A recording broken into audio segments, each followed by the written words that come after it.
앞으로의 우리 교육시장은 지식교육의 시장, 그러니까 가르치는 교육이죠. 학예 공부죠.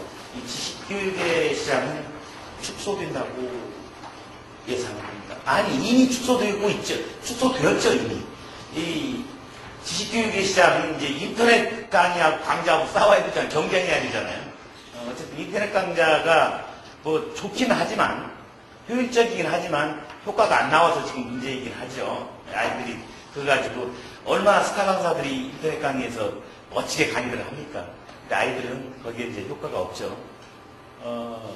여러 가지 이유를 망하고, 어쨌든 앞으로의 시장은 그것만 가지고도 아이들이 효과를 볼 수 있는 무수히 많은 연구들을 할 겁니다. 예, 효율적인 방법이기 때문에 그렇죠. 그래서 미래의 교육 시장은, 지식교육 시장은 축소될 수밖에 없다. 구조적으로. 반면에, 재능교육의 시장은 확산될 수밖에 없다는 것이죠.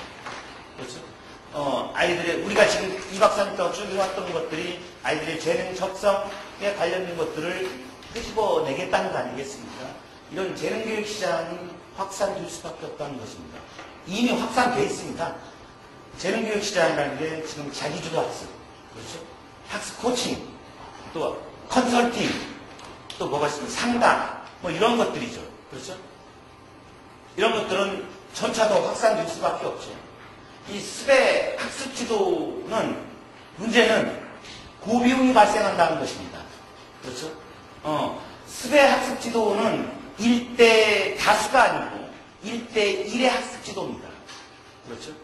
우리 교육의 기본적인 구조는 1대 N의 구조입니다.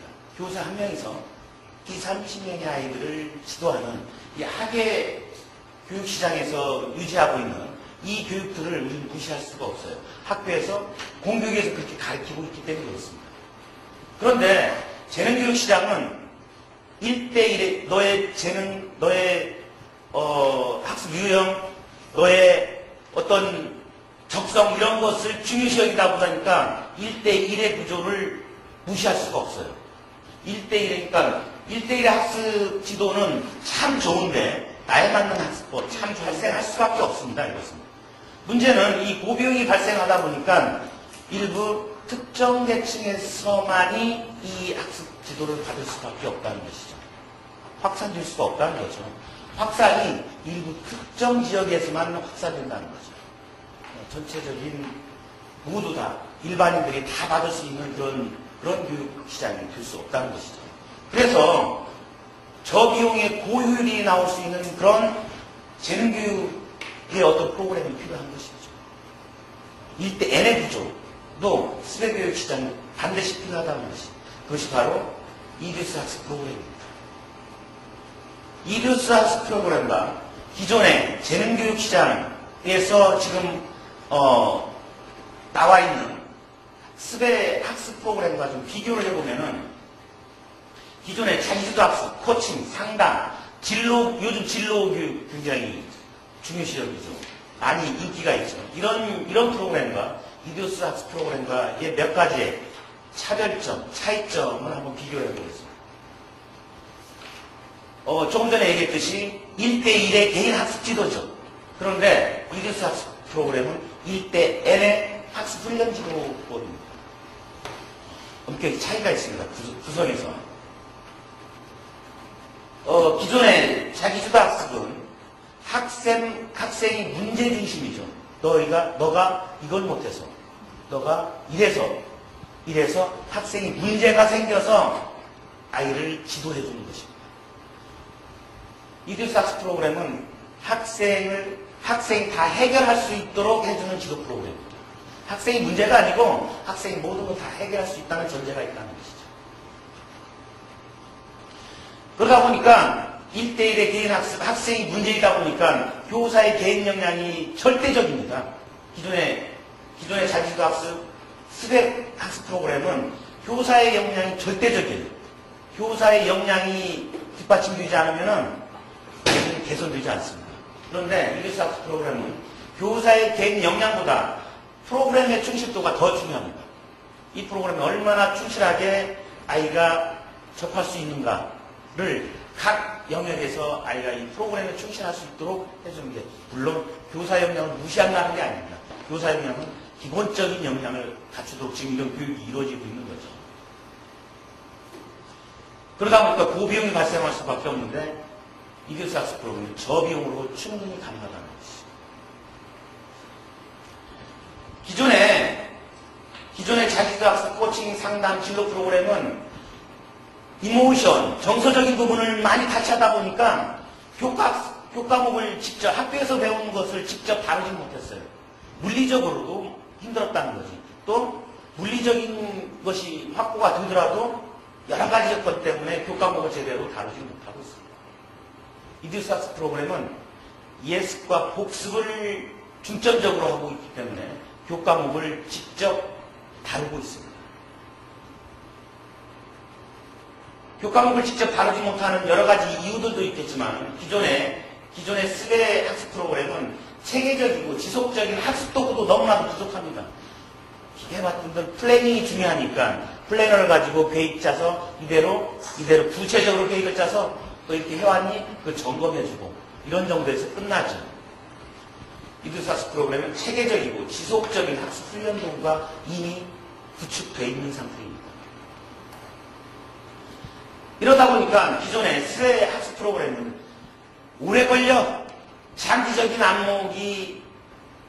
안목을 전제로 해야 됩니다. 학부모님이 1년 뒤에, 2년 뒤에 기다려줘야 돼요.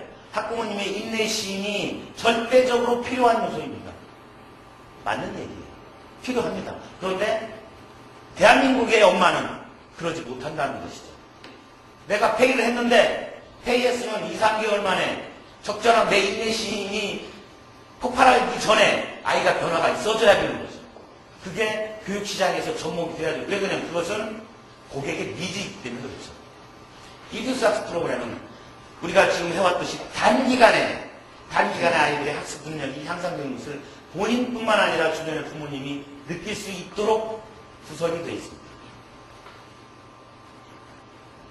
따라서 부모님의 만족도가 오래 기다리니까 부모님의 만족도가 저조할 수밖에 없는데 이교수 학습 프로그램은 부모님의 만족도, 충족도가 극도에 올라갈 수도 있습니다. 이건 제가 이런 아이들의 상태를 보고 이번에는 부모님들이 생각하는 자녀가 성적을 올리기 위한 가장 좋은 방법이 뭡니까? 라고 설문조사를 해봤더니 학원과외가 47.5%, 학교 30%, 방과후 13% 이런 조사 결과가 나왔습니다. 이 조사 결과는 뭐냐면은 저는 어떻게 해석하냐면은 부모님이 생각하는 대로 아이들은 그대로 행동하고 있다는 얘기입니다. 부모님이 이게 중요하다고 생각하면은 아이들은 그냥 그대로 갑니다. 이 방법이야? 라고 부모님이 생각하면 아이는 아이 의사와 관계없이 이 방법으로 그냥 공부합니다. 싫든 좋든. 그렇죠? 대부분의 우리 아이들이 그렇게 선택권이 없죠. 그래서 부모님들한테 다시 사교육을 시키는 이유를 물어봤습니다. 사교육을 시키는 이유, 공교육이 미흡해서 학원을 보내나요? 그런 건 아닙니다. 그렇다면 학교 교육을 보충하려고 내 아이가 조금 미흡해서 보충하려고 보내나요? 그것도 아니라는 거죠. 맹목적으로 막 보내요. 뭐 때문에? 경쟁에서 이기기 위해서 보내는 거죠. 1등 시키려고 보내는 거죠. 부인할 수 없는 거잖아요. 그렇죠? 이게 부모님들의 생각입니다. 우리 대한민국 엄마들의 생각이죠. 학원에서는 전략적인 마케팅을 하죠. 생존이니까. 우리는 이건 생존이잖아요. 공교육과는 다릅니다. 전략적인 마케팅을 합니다. 불안감도 조성하고 전문성도 좀 내세우고 경쟁심도 유발시키죠. 당연하죠. 부모님들이 그런 것도 있는데 궁극적인 것은 특별한 대안이 없다는 거예요. 특별한 대안이 없다는 거예요. 학원 이외에 내가 특별한 대안을 가질 수 있는 곳이 없다는 거죠. 자기도 학습관 좋다고 해서 공감해서 보내보니까 안 힘들어하는 거죠. 자기도 학습관 보내보니까 1년 동안 계속 갖다 그 비싼 고비용을 들여서 줘보니까 아이 변하는 건 하나도 눈에 안 보이더라는 거지. 사실 아이는 변하고 있었을 겁니다. 엄마 그걸 못 봤으니까 그렇지. 그렇죠? 엄마가 못 봐서 그렇지 아이는 변하고 있어요. 그 다음에 어제 얘기했듯이 1년을 기해서 아이를 변화시켜놓으면 집에 가서 엄마가 다 도루묵 시켜놓은 거예요. 사실은. 우리 입장에서 보면 그렇잖아요. 그런데 부모님은 그 생각을 안 해요. 학부모는 그 생각을 안 해. 그러면 누가 이기는 거야? 부모가 이기는 거예요. 선생님은 그렇다고 아무리 강의를 해봤던들 우리는 의리야를 안 되는 거죠. 그렇죠? 그 특별한 대안을 만들어야 되는 거죠. 특별한 대안이 없는데 특별한 대안을 만들어야지. 특별한 대안을 안 읽고 계속 이론적으로만 얘기해봤던들 시장을 먹히지 않는다. 저는 이렇게 생각해요. 우리 앞으로 사교육이 생존할 수 있는 방안은 보세요. 교육의 패러다임이 이미 다 바뀌었습니다. 자기주도학습장은 이미 자기주도학습은 사교육비를 절감하는 차원이 아니라 이끌어갈 인재의 가장 가치를 덕목이 자기주도학습이기 때문에 그렇습니다. 그렇죠? 미래의 경쟁사회에서 우리나라가 선진국으로 이끌어가는 그런 인재를 배양하려면 자기주도학습 능력이 없는 아이들은 그걸 갈 수가 없죠. 더 큰 문제가 있는 거죠. 그러니까 교육의 패러다임이 바뀌는 이유는 자기주도학습관을 길러줘야 되는 이유는 우리나라가 선진국 대열로 도약하기 위함이니까 사교육비 절감이 아니라는 거죠. 뭔가 좀 바뀌어 있어요. 그렇죠? 그런 절차로 보면은 우리 공교육은 더 강화될 수밖에 없을 겁니다. 그렇죠?